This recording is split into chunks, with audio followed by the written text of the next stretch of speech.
Bueno, sigo entonces. A ver, que tengo las tenía ordenadas. Fernanda.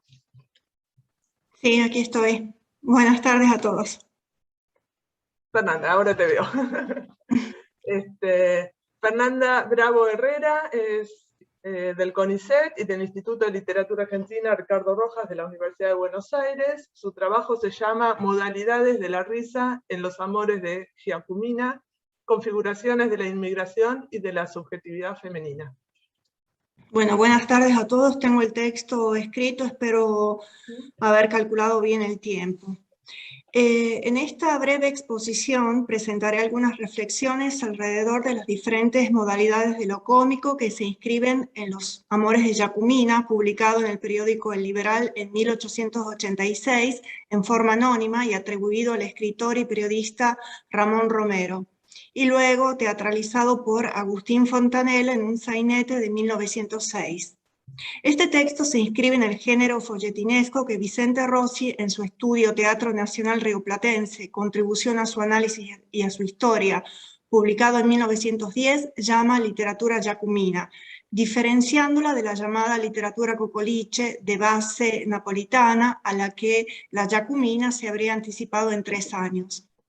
En la nota necrológica que Fray Mocho dedicó a Ramón Romero en 1887, describe este libro como un texto en el que no hay, y cito, giros preciosos, frases llenas de armonía, trozos literarios, pero huele a pueblo, a verdad, a vida. Fin de cita. No obstante sea el texto fundacional de una línea de la literatura criollista vinculada con los folletines y con una importante producción popular y teatral, con una tradición propia, la novela cayó en el olvido, así como la tradición giacomina, predominando la más general y fuerte del cocoliche. Hubo que esperar hasta 1989 para la primera reedición, con tirada limitada, solamente 210 ejemplares, realizada en Milán en la editorial Teleia, con prólogo de Alberto Galardi y con finísimas ilustraciones del artista argentino Santiago Cogorno, 10 litografías y una témpera original. En 2011 tuvo 2 ediciones diferentes, una de las ediciones El Octavo Loco con introducción de Ana Ojeda y Rocco Carbone, y otra en la colección Los Raros de las ediciones Biblioteca Nacional con estudios preliminares de Ángela Di Tullio e Hilaria Magnani. En 2017, Juan Antonio Enis y Laura Sesnich editaron para la Universidad Nacional de La Plata Enriqueta la Criolla y la hija de Giacomina, otros textos folletinescos que se inscriben en esta tradición, ofreciendo una rica introducción en la que abordan, entre otras cuestiones, la literatura popular, las lenguas mixtas y el naturalismo. En Los Amores de Giacomina, la protagonista es una muchacha joven, hija de inmigrantes italianos, que atiende junto a sus padres una trattoria en el barrio de La Boca. En la primera parte se presentan los sucesivos amores de la joven en un crescendo de situaciones escandalosas y escabrosas que rompen normas morales y sociales. Por ejemplo, la fuga de Giacomina con uno de sus tantos pretendientes, su abandono con un embarazo sin haberse celebrado el matrimonio reparador, el nacimiento de gemelos entregados al orfanato, su casamiento con un alemán borracho, posesivo y violento que enloquece a causa del alcohol. En la segunda parte de la novela, Giacomina, libre del marido y de la autoridad paterna, se convierte en la amante de un rico burgués y mantiene otras relaciones amorosas en forma paralela hasta que es descubierta y echada a la calle. Una vez que se encuentra sola, Giacomina se encuentra obligada a mendigar y a prostituirse. El degrado aumenta, enferma y abandonada por todos, muere en el hospital italiano bajo terribles dolores, pero sin remordimientos por su vida, solo un gran pesar por la pérdida de su salud y de la vida. Entretanto, los padres de Giacomina reciben la herencia del yerno alemán y buscan a los nietos hasta encontrarlos. La historia se cierra con el regreso a Italia de los padres de Giacomina, que llevan consigo a sus nietos. Ahora son ricos, pero son descritos como personajes siempre ignorantes y ridículos en su lengua mutilada y en su perspectiva tragicómica de la vida. En este texto se inscriben diversas modalidades de lo cómico que regulan y determinan las representaciones de la subjetividad femenina, especialmente del cuerpo y de la sexualidad, signadas por la sátira, lo grotesco y la caricatura.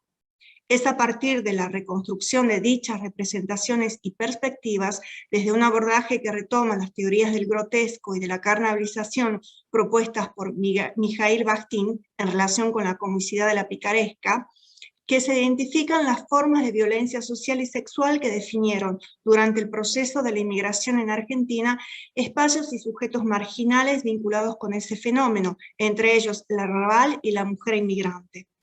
Por otra parte, la articulación ideológica de los folletines y sainetes, sobre todo en vinculación con el proyecto de la generación del 80, señala la reconfiguración del espacio de la ciudad de Buenos Aires y en lo general del esquema social del Estado-Nación, modificados por la inmigración babélica y como consecuencia y derivación, la problematización de la subjetividad femenina en dicho contexto. El efecto de comicidad en este texto se registra en varios niveles que se articulan delineando el género textual y literario. Estos niveles comprenden la construcción lingüística, la configuración y modelización del mundo y de los sujetos, el vínculo intertextual con una compleja red de tradiciones entre las cuales se encuentran la picaresca, el grotesco, la carnavalización. Respecto a la construcción lingüística, la misma se conforma como una jerga gringo-criolla lengua mixta, que se inscribe en la oscilación desgarrada, fronteriza, ambivalente e inestable entre el español, que puede asumir un aspecto italiano, y el pretendido italiano que resulta, sin embargo, españolizado tanto por el narrador como por los personajes. La mutilación lingüística con la que se caracteriza a los inmigrantes resulta una marca satírica que, con modalidades caricaturescas, señala una carencia, la dificultad de integrarse, el conflicto identitario, no solo lingüístico, en suma, la marginación.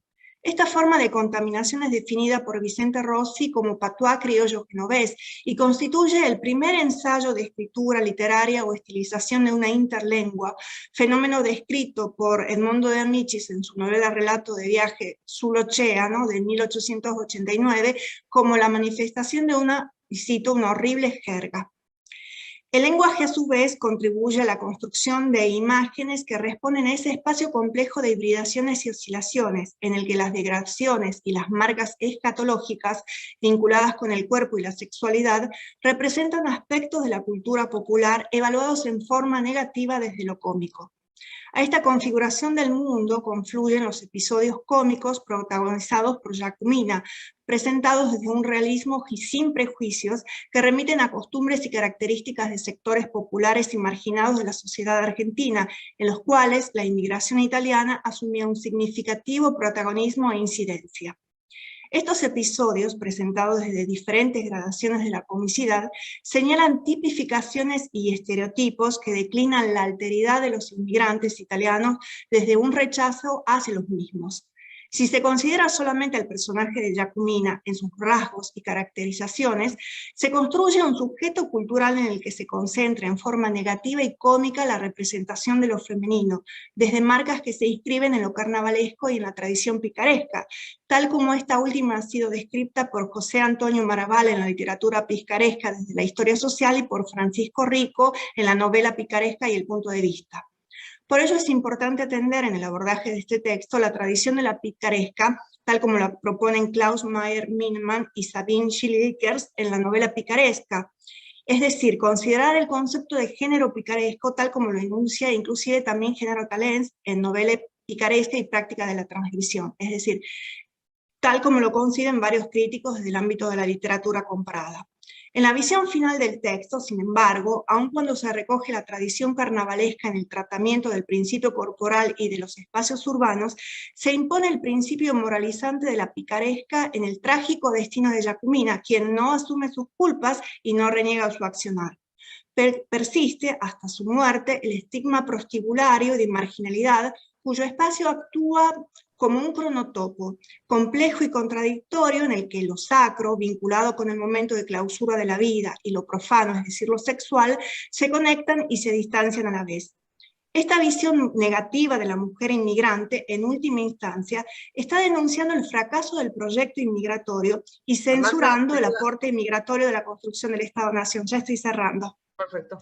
Es el espacio de la otredad marcado por la ruptura de normas, por la prostitución que, si bien había sido legalizada en Buenos Aires en 1875, desde la posición de César el Hombroso, como señala Juan Ennis, responde a la, y cito, maquinaria biopolítica de la legitimación de una condición de marginalidad de la mujer. Para cerrar y como conclusión, la risa en este texto se vuelve crítica social moralizante y alcanza una dimensión política que cuestiona los cimientos de un proyecto político, valga la redundancia, y de las transformaciones socioculturales que conlleva. El carácter popular del texto, el ropaje de lo cómico, de lo desenfadado de las historias, camuflan en realidad una valencia didáctica, tendiente a normalizar y controlar los sectores vinculados en forma más cercana con la inmigración y en lo específico con la mujer, su sexualidad y su cuerpo. Muchas gracias. Buenísimo, gracias.